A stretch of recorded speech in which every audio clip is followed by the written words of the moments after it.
नमस्कार, देश न्यूज का खास कार्यक्रम रियल स्टेट की रियलिटी देख रहे हैं आप। मैं हूं आपके साथ ऋषिका गुप्ता और आज बात करेंगे कानपुर की, जहां बीजेपी के पूर्व पार्षद राघवेंद्र मिश्रा ने सैकड़ों लोगों के साथ मिलकर अपर श्रमायुक्त कार्यालय में पहुंचकर श्रमिक बस्ती चोटा सेंट्रल पार्क शास्त्री नगर में भूमाफियाओं द्वारा अवैध कब्जे को लेकर पत्र सौंपा है और कार्रवाई की मांग की है। उनका कहना है कि बीजेपी के ही कुछ लोग वरिष्ठ लोगों को फोटो लगाकर अवैध रूप से कब्जा कर रहे हैं, किराया वसूली कर रहे हैं। पूर्व पार्षद राघवेंद्र मिश्रा ने यह भी कहा, अपर श्रमायुक्त कार्यालय, उत्तर प्रदेश श्रमायुक्त कार्यालय और मुख्यमंत्री को लिखित में पत्र देकर इन भूमाफियाओं के खिलाफ कड़ी से कड़ी कार्रवाई की मांग वो पहले भी कर चुके हैं, लेकिन फिर भी अभी तक कोई भी कार्रवाई नहीं हुई। इस संबंध में अपर श्रमायुक्त पीके सिंह ये कह रहे हैं कि इस मामले में एक टीम गठित की गई है, निरीक्षण किया गया है, जहां पर लगभग 20 परिवार के 65 लोग निवास कर रहे हैं,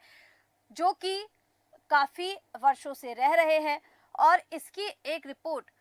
श्रम आयुक्त को भेज दी गई है। आगे जो भी तथ्य निकलकर सामने आएंगे उसके आधार पर निर्देशानुसार कार्रवाई की जाएगी। साथ ही उन्होंने कहा कि मुख्यमंत्री योगी आदित्यनाथ सख्त निर्देश हैं कि कोई भी भूमाफिया हो उस पर सख्त कार्रवाई होगी, लेकिन आखिर कार्रवाई कब होगी, आखिर प्रशासन इनसे कब जागेगा? क्योंकि अब जो शिकायत की है वो पूर्व पार्षद ने की, बीजेपी के ही ये पूर्व पार्षद है राघवेंद्र मिश्रा जिन्होंने ये शिकायत की और उनका ये कहना है कि बीजेपी के ही कुछ लोग मकानों पर कब्जे करवा रहे हैं, अवैध कब्जे करवा कर और अवैध वसूली वहां पर की जा रही है, जिससे रहवासी परेशान है, आम जनता भी परेशान है। और चलिए इसी पर चर्चा करेंगे, लेकिन उसके पहले आइए आपको सुनाते हैं पूर्व पार्षद ने और इसी के साथ अपर श्रम आयुक्त पीके सिंह ने क्या कुछ कहा है।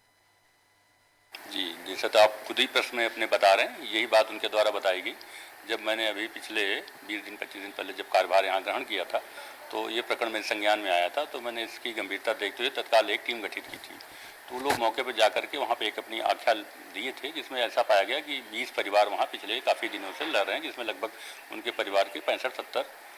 परिजन हैं। तो इसकी पूरी रिपोर्ट बना करके हमने समाज महोदय को प्रेषित कर दी थी और उनके द्वारा निर्देशित किया गया है कि इसमें किस किस तरह की कार्रवाई अपनाई जाए। तो आज का भी इनकी मांग यही थी कि वहाँ पे जो कुछ लोग ऐसे अवैध कब्जा किए हुए हैं और भूमिया के प्रकट किए हैं। देखिए, मुद्दा बिल्कुल स्पष्ट है कि माननीय मुख्यमंत्री जी कह रहे हैं किसी भी भूमाफिया को, किसी भी अपराधी को उत्तर प्रदेश में जगह नहीं मिलेगी, लेकिन उन परिस्थितियों में भी कुछ ऐसे अपराधी जो भारतीय जनता पार्टी का झंडा लगाकर, बड़े नेताओं की फोटो लगाकर सरकारी जमीनों पर अवैध कब्जे कर रहे हैं, उस पर गरीबों को बसाकर 5-5 हजार रुपये महीना किराएदारी वसूल रहे हैं, जिसकी शिकायत में लगातार 4 वर्ष से अपर श्रमायुक्त माननीय मुख्यमंत्री उत्तर प्रदेश सरकार को लगातार पत्र के माध्यम से प्रेषित कर रहा हूं। उसी के क्रम में चूंकि 15 जुलाई को कब्जा टूटना था, विभाग की लापरवाही की वजह से वो कब्जा नहीं तोड़ा गया। तो ये तस्वीरें आपको दिखा रहे हैं कानपुर से, जहां पर पूर्व पार्षद खुद श्रम आयुक्त कार्यालय पहुंचे, उन्होंने वहां पर जाकर पत्र सौंपा है, उस पत्र में कार्रवाई करने की मांग की है। लेकिन उनका ये भी कहना है कि इसको लेकर वो पिछले दिनों भी इसको लेकर शिकायत कर चुके हैं, पर अभी तक उस पर कोई कार्रवाई नहीं हुई है। आखिर सवाल यही खड़े होते हैं। कई बार हमने देखा उत्तर प्रदेश में जो लगातार भूमाफियाओं का आतंक बढ़ता जा रहा है, इसकी शिकायत की जाती है, पर कई बार ऐसा होता है कि पुलिस प्रशासन की तरफ से उसे टाल मटोल कर दिया जाता है, मामले को रफा दफा कर दिया जाता है, या फिर कई बार ऐसा होता है कि उसकी शिकायत ही नहीं लिखी जाती। अब पूर्व पार्षद ये कह रहे हैं कि इसको लेकर वो पहले भी शिकायत कर चुके हैं, लेकिन अभी तक कोई कार्रवाई नहीं हो। चलिए चर्चा करेंगे। चर्चा के लिए खास मेहमान हमारे साथ जुड़ चुके हैं, कानपुर से संवाददाता सुनील कुमार हमारे साथ जुड़ गए हैं। इसी के साथ पूर्व पार्षद राघवेंद्र मिश्रा और साथ ही वरिष्ठ पत्रकार अभिषेक शर्मा हमारे साथ जुड़ गए। आप सभी का बहुत स्वागत है। सुनील, सबसे पहले मैं आपके पास आना चाहूंगी, इस पूरे मामले को लेकर क्या कुछ जानकारी है? देखिए, एक तरफ जहां पर हम ये देख रहे हैं मुख्यमंत्री योगी आदित्यनाथ लगातार ये कह रहे हैं कि भू माफियाओं को छोड़ा नहीं जाएगा, सख्त कार्रवाई की जाएगी, और दूसरी तरफ ये तस्वीरें हम ये देख रहे हैं और आरोप लगाने वाले भी पूर्व पार्षद बीजेपी के ही हैं, और वो आरोप लगा रहे हैं वो लोग भी बीजेपी के ही हैं जिन पर आरोप लगाए जा रहे हैं कि वही लोग कब्जा करवा रहे हैं। देखिए रिस्का जी, बिल्कुल आपको बता दें, उत्तर प्रदेश की योगी सरकार भूमाफियाओं को लेके बिल्कुल सशक्त नजर आती है। मगर बात करें कानपुर की, तो कानपुर में जो जमीन के मामले हैं, आए दिन एक न एक परत सामने खुलती सामने आ रही है। ये मामला है शास्त्री नगर का, जहां छोटा सेंट्रल पार्क है। यहाँ पर कम से कम 20 से 25 परिवार रहते हैं, कम से कम 60 से 65 लोग हैं जो गुजर बसर कर रहे हैं। वहां पर कुछ लोग ऐसे हैं जो भूमाफिया है, जो बीजेपी की सरकार में बैठे, सत्ता पक्ष में बैठे नेताओं की बात करें तो वो खुद उस जमीन पे कब्जा किए हुए हैं और उनसे मोटी रकम वसूल करके वो अपना घर चला रहे हैं। मगर बात करें यहाँ पर बीजेपी पार्षद की, जो पूर्व पार्षद राघवेंद्र मिश्रा ने इस चीज का विरोध किया और इस पे आरोप लगाते हुए बीजेपी सरकार में बीजेपी के नेताओं पे आरोप लगाते हुए श्रम आयुक्त कार्यालय पहुंचे वहां पर। और ये भी नहीं है, क्योंकि ये 4 साल से लगातार इस मिशन में लगे हुए हैं। लोग तो कहते, विपक्ष कहता है कि सत्ता में कोई आवाज नहीं उठाता, मगर राघवेंद्र मिश्रा है, ये सत्ता में होते हुए उसके बाद में सत्ता पक्ष के कोई नेताओं के ऊपर ये आरोप लगाया है। और ये भी कहा है कि कुछ जो बड़े नेता हैं उनका पोस्टर मैंने लगा के जो छोटे नेता है वहां पर कम से कम 20 से 25 घर बनवा दिया। वो सरकारी जमीन पे घर बनवाने के बाद में उनसे 5-5 हजार रुपए महीने हर परिवार से वसूली करते हैं। वसूली करने के बाद में उसके बाद अगर उसका कोई विरोध करता है तो उनसे ये बीजेपी के लोग हैं ये रोब भी जताते हैं। तो ऐसे में ये कहा जाए रिस्का जी की उत्तर प्रदेश की योगी सरकार जितनी सशक्त नजर आती भूमाफियाओं को लेके, मगर कुछ लोग जो ऐसे हैं जो सत्ता में बैठ के ये काला कारोबार कर रहे हैं, खेल खेल रहे हैं, इनके ऊपर कोई कार्रवाई ऐसी होती नजर नहीं आ रही है। जी बिल्कुल ठीक कह रहे हैं सुनील। देखिए अब यहाँ पर ये मामला दिलचस्प भी है और कहीं ना कहीं संजीदा भी है, क्योंकि क्योंकि हम लगातार इसको लेकर बात करें कि भारतीय जनता पार्टी की सरकार है और हम देखते हैं कि मुख्यमंत्री जो है वो लगातार इस दिशा में काम भी कर रहे हैं। उन्होंने अलर्ट मोड पर प्रशासन को रखा हुआ है, भू माफियाओं को लेकर लगातार कार्रवाई देखने को मिलती है, लेकिन उसके बाद भी जिलों से जनपदों से ऐसी खबरें सामने आती है तो कहीं ना कहीं वो हैरान भी करती हैं। चलिए हमारे साथ पूर्व पार्षद राघवेंद्र मिश्रा जुड़े हुए हैं। राघवेंद्र जी, सीधा आपके पास आते हुए, देखिए शिकायत जो आपने दी है, शिकायती पत्र में आपने हालांकि पहले भी कहा कि इसको लेकर आप पहले भी शिकायत कर चुके हैं पर कोई कार्रवाई अभी तक नहीं हुई, और आपका ये कहना है कि बीजेपी के ही वो लोग हैं जिन्होंने सरकारी जमीन पर कब्जा कराया है। बताने का ऐसा नहीं है कि वो लोग बीजेपी के लोग हैं इस नाते ऐसा कर रहे हैं, क्योंकि जिन लोगों के विषय मैंने ये विषय उठाया है क्योंकि उनका पूर्व से पेशा ही ये रहा है। क्योंकि बीजेपी का झंडा लगा लेने से ऐसा थोड़ा ना है कि सरकार ये कह देगी कि आप ये काम करिए, ऐसा नहीं है। हमारा विषय सिर्फ इतना है कि जैसे लोगों ने डाइवर्ट किया कि किसी गरीब आदमी का मैं छत छीन रहा हूँ, मेरा विषय ये नहीं है। सरकारी जमीनों पर जो खुलेआम किराएदारी हो रही है इस पर विभाग पूर्ण रूप से सुस्त पड़ा है। उनको मैंने जगाने का काम किया है, क्योंकि माननीय मुख्यमंत्री जी और सरकार की मंशा बिल्कुल स्पष्ट है, इस पर कोई भी दो राय नहीं है। और पूर्व में जिस तरह की कार्रवाई हम सबने देखी है, पूरा प्रदेश देख रहा है, पूरा देश देख रहा है, तो ऐसे लोगों पर कार्रवाई कब होगी, इस नाते ये प्रत्यावेदन मैंने अपर श्रम आयुक्त महोदय को दिया है,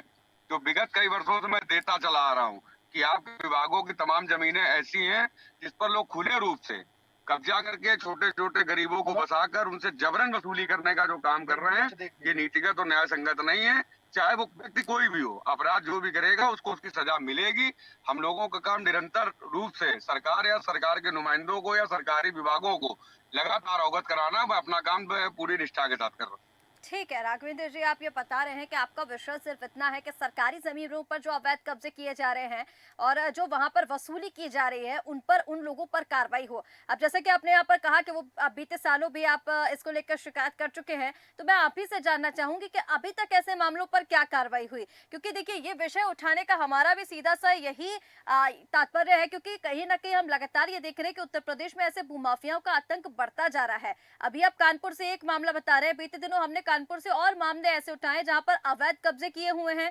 भूमाफियाओं ने अवैध कब्जे किए और उनको संरक्षण ऐसे लोगों का मिल रहा है जिन पर प्रशासन कार्रवाई करने को तैयार ही नहीं होता। तो फिर ऐसे मामलों को कैसे देखेंगे? अभी आपने बिल्कुल ठीक कहा कि देखिए बीजेपी से या फिर जो मुख्यमंत्री जी कार्रवाई कर रहे हैं वो ठीक है, वो उसी दिशा में काम कर रहे हैं, लेकिन अभी तक कार्रवाई इस पर क्या होती हुई दिखाई दी है? देखिए मैडम, मैंने कल पहला मूवमेंट किया है, क्योंकि पूर्व में मैं लगातार पत्रों को लिख रहा था। पत्रों को इनके विभाग के जो भी नीचे के अधिकारी हैं कहीं ना कहीं सरकार की मंशा के विपरीत काम कर रहे हैं। इसको भी हम लोग लगातार सरकार के नुमाइंदों या अपने माननीय मंत्रियों को अवगत कराते चले आ रहे हैं। पूर्व में कई कार्रवाइयां मैंने कराई हैं कि जो सरकार की मंशा के विपरीत काम करेगा वो ठीक नहीं होगा, उस पर भी कार्रवाई होगी। कल चूंकि पहला मूवमेंट ये था कि श्रम विभाग जिसका मुख्यालय कानपुर महानगर में बना है, सारे विषयों पर तो हम बाद में जाएंगे, श्रम विभाग का मुख्यालय कानपुर महानगर में है। चूंकि कानपुर श्रमिकों का क्षेत्र माना गया है, चाहे वो लेबर कॉलोनी के मुद्दे रहे हों, चाहे किसी फैक्ट्री में कर्मचारियों के मुद्दे रहे हों, चूंकि लेबर लीडरशिप से भी अपना थोड़ा सा भारतीय मजदूर संघ से भी वास्ता रहा है, उसके परिवार का भी मैं एक हिस्सा रहा हूँ और निरंतर मैं गरीबों की लड़ाइयों को लड़ता रहा हूँ। मेरा विषय फिर वहीं पर है कि श्रम विभाग का मुख्यालय कानपुर में होने के बाद भी 16 श्रमिक बस्तियां कानपुर में होने के बाद भी मुख्यालय में सभी सक्षम अधिकारी, हमारे यहाँ श्रमायुक्त बैठते हैं, जो प्रमुख सचिव लेवल के अधिकारी हैं, उनकी जो इस प्रकार की सुस्ती है, मैंने विगत कई वर्षों में कई मुद्दे उठाए, लेकिन श्रम विभाग जैसा ऐसा मुख्यालय कि जिस पर मतलब जब तक कोई आंदोलन की रणनीति नहीं बनेगी, जब तक कोई रोडों पे नहीं उतरेगा, तब तक ना इनके अधिकारी जागेंगे, ना इनके लोग जागेंगे। तो कल पहला मूवमेंट था कि मैंने एक प्रत्यावेदन उनको दिया है, सारे बिंदु उनको बताए हैं, उनके ही अधिकारियों और इंस्पेक्टरों के द्वारा जांच की गई है, जिसका एक वीडियो भी मेरे पास आ गया था, जो तमाम ट्विटर वगैरह पे भी तमाम पत्रकारों ने चलाया था, जिस पर वो महिला स्पष्ट रूप से कह रही है कि मैं 5,000 रुपए किराया देती हूँ, कोई कह रहा मैं 4,000 रुपए किराया देती हूँ, जबकि श्रमिक कॉलोनियों में किराया बंदी है, क्योंकि श्रमिक कॉलोनियां 1952 की बनी है, उस पर किराया लेना बंद कर दिया गया 2011 से। उस पर भी निरंतर हम लोग प्रयास कर रहे थे कि यहाँ के श्रमिकों से किराया विभाग लेने लगे, लेकिन विभाग की हिलावाली के चलते वहां से भी राजस्व बंद है, और जो भी सरकारी जमीनें खाली पड़ी थी उस पर किसी तरह के कब्जे होकर लोग अनर्गल रूप से पैसा वसूलने का काम कर रहे हैं, जिस पर भी मैंने श्रम आयुक्त महोदय का ध्यान केंद्रित कराया। और ये देखना है कि 24 घंटे बाद उन्होंने पत्र मुझे भेजा है। आज मुझे सवेरे 9 बजे ही पत्र आया है, उन्होंने भेजा है कि आपके प्रत्यावेदन का संज्ञान ले लिया गया है और उस पर जो है शासन को भेज दिया गया है। शासन में जो भी उस पर गाइडलाइन होगी उस पर विभाग कार्रवाई करे। ठीक है राघवेंद्र जी। अभिषेक जी, आपके पास मैं आना चाहूंगी। अब देखिए, ये मामला जिस तरह से निकलकर सामने आ रहा है, अभी श्रम आयुक्त कार्यालय में पत्र दिया गया, हालांकि उसको लेकर संज्ञान लिया गया, हमने भी यहाँ पर दिखाया कि यहाँ पर जो आयुक्त है वो ये कह रहे हैं कि इसको लेकर कार्रवाई की जा रही है, जो भी तथ्य निकलकर सामने आएंगे तो आगे कार्रवाई की जाएगी। लेकिन अभिषेक जी, लगातार ये जो अवैध कब्जे हैं इसके मामले बढ़ते जा रहे हैं, और अब जैसे श्रम कॉलोनियों की यहाँ पर बात करें राघवेंद्र जी, वो ये बता रहे हैं कि वहां पर जो किराया है वो नहीं लिया जाता है। 1952 में जो बनी थी 2011 से वो बंद कर दिया गया है, उसके बाद भी वहां पर वसूली की जा रही, लेकिन विभाग को इसकी भनक नहीं है, या फिर यूं कहें विभाग को भनक तो थी पर उनकी तरफ से लापरवाही की गई। अब जैसे राघवेंद्र जी कह रहे हैं कि उनको जगाने का काम किया क्या, अधिकारी वहां पर है, आयुक्त तो स्वयं वहां पर बैठते, उसके बाद भी इन सब चीजों की जानकारी नहीं है, या फिर जानकर लापरवाही बरती जा रही है। अभिषेक जी। जी रिस्का जी, मैं आपको बताना चाहूंगा कि जिस तरह पार्षद जी ने बताया, पूर्व पार्षद राघवेंद्र जी ने बताया कि एक टाइम था वहां पे किराया लेना बंद कर दिया गया था, लेकिन ये अधिकारियों की लापरवाही है कि इनको समय समय पर जाके जगह का इंस्पेक्शन करना चाहिए था, जो इन्होंने नहीं किया, जिसके चलते जो खुद को बीजेपी नेता बताते हैं, अपनी गाड़ियों में झंडा लगाकर बीजेपी नेता के तौर पे चल रहे हैं, उन्होंने अवैध कब्जा करके वहां पर लोगों को बसाना शुरू कर दिया, और उसके बाद वहां पे जबरन वसूली भी शुरू हो गई। वसूली के बाद भी अगर अधिकारी चाहते तो वहां इंस्पेक्शन टाइम टाइम पर करते, वहां की चीजें पहले निकल के आ सकती थी। लेकिन ये एक अधिकारियों की लापरवाही है कि जिसके चलते ये जबरन वसूली चल रही, भूमाफिया लगातार पनप रहे हैं। ठीक है अभिषेक जी, अब जैसे कि आप बता रहे हैं, देखिए इंस्पेक्शन और मॉनिटरिंग तो कहीं भी विभागों की अगर हम बात करें तो लगातार लापरवाही तो विभागों में बढ़ती जा रही है, और इंस्पेक्शन और मॉनिटरिंग की अगर हम बात कर रहे हैं यहाँ पर तो वो फिलहाल कहीं भी नहीं देखी जा रही है। लेकिन ये जिस तरह से हम लगातार चर्चा कर रहे हैं कि ये पहला मामला नहीं है, इस तरह के मामले पहले भी कानपुर से सामने आ चुके हैं, उन पर भी शासन ने अभी तक कोई संज्ञान नहीं लिया। अब यहाँ पर पूर्व पार्षद खुद पहुंचे हैं तो उनके पास इसको लेकर लेटर आ गया है सुबह ही, और ये कहा गया कि जांच की जा रही है। लेकिन जो मामले पहले से लंबित हैं, और क्योंकि हमने देखा है कि जब इस तरह के मामले निकल कर आते हैं तो एक लंबित प्रक्रिया हो जाती है, जांच की जाती है, तब तक पता नहीं क्या से क्या हो जाता है। उन मामलों पर कब कार्रवाई होगी जो पहले से पेंडिंग है?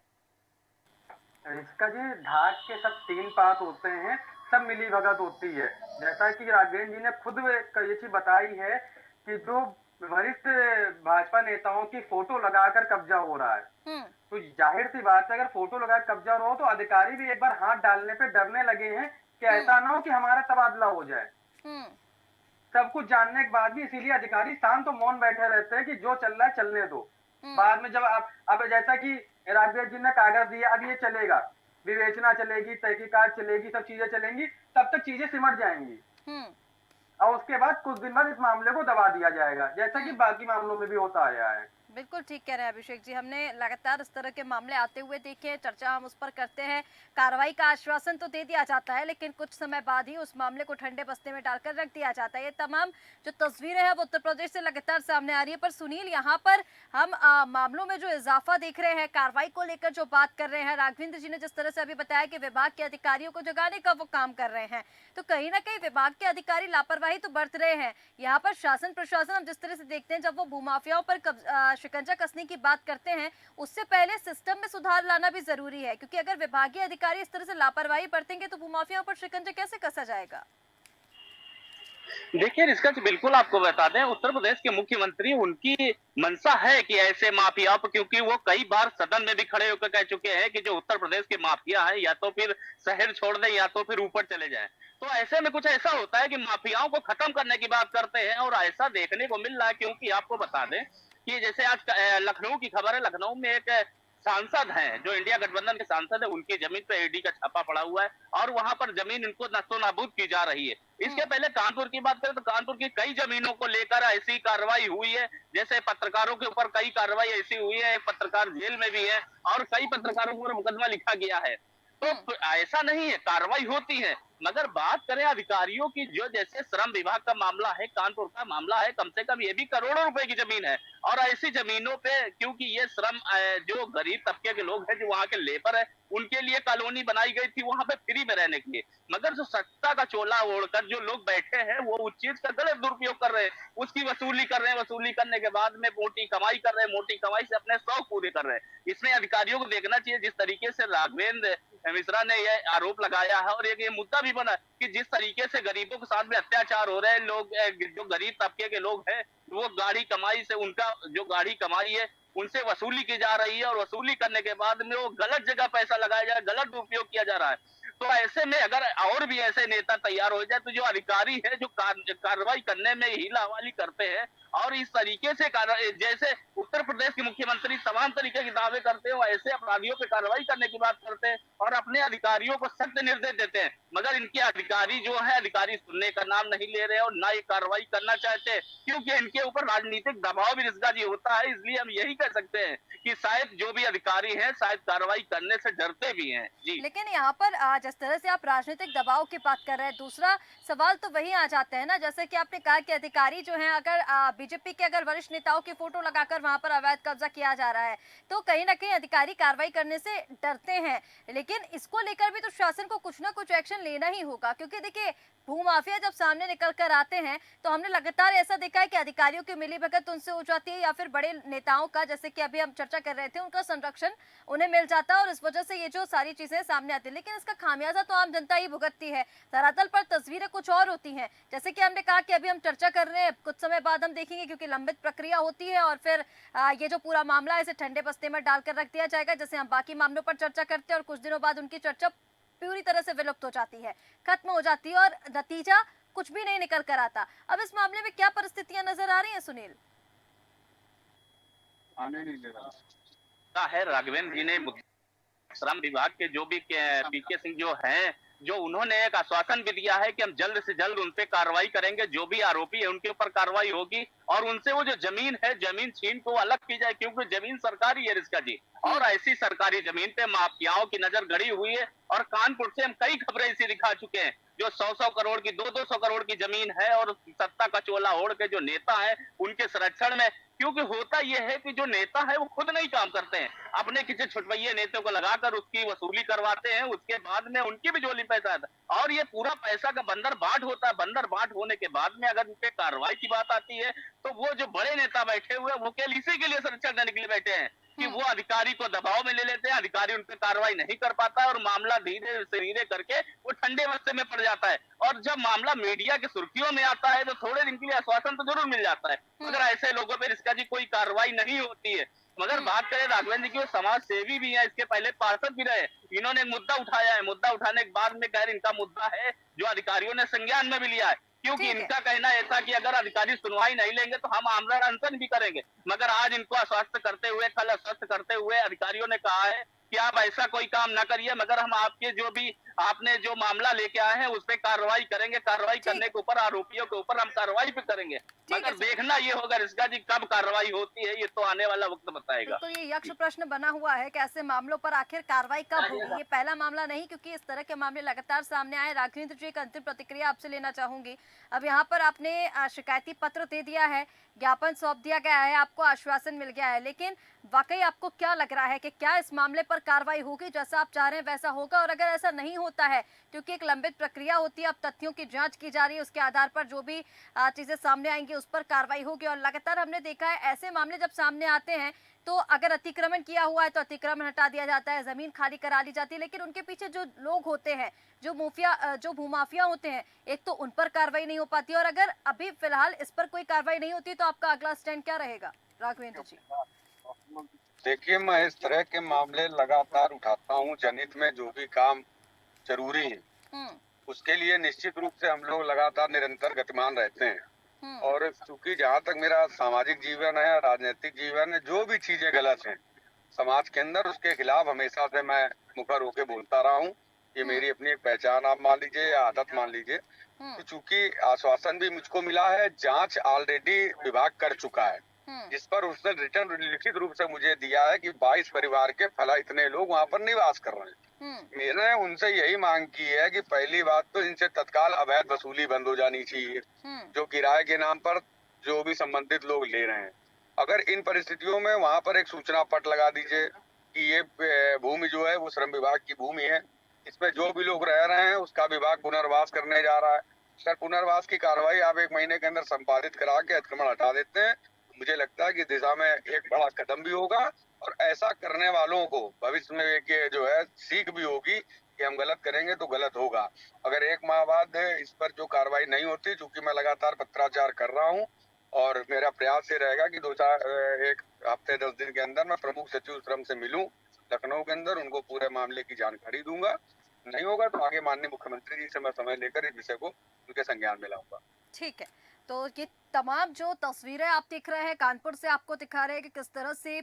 श्रम आयुक्त कार्यालय पहुंचकर पूर्व पार्षद ने इसको लेकर शिकायत दी है, किस तरह से अवैध कब्जे जो भूमाफियाओं की ओर से किए जा रहे हैं उन पर कार्रवाई की मांग की गई है। देखना होगा कि भविष्य में इस पर कार्रवाई कब तक होती है। आप सभी मेहमानों का हमारे साथ जुड़ने के लिए बहुत शुक्रिया। तो कानपुर शहर से लगातार ये खबरें सामने आ रही है, कीमती जमीनों पर अवैध कब्जे लगातार किए जा रहे हैं, इसको लेकर शिकायतें हो रही है, पर कार्रवाई इस पर कब होगी, ये प्रश्न चिन्ह लगातार बना हुआ है। और एक बड़ा प्रश्न यहाँ पर खड़ा होता है कि आखिर जो विभाग के अधिकारी हैं वो कब तक ऐसी लापरवाही बरते जाएंगे, और अगर इस तरह की लापरवाही विभागीय अधिकारी बरत रहे हैं तो उन पर कार्रवाई कब होगी। फिलहाल हमारे इस खास कार्यक्रम रियल एस्टेट के रियलिटी में इतना ही। अब बने रहिए देश न्यूज के साथ। नमस्कार।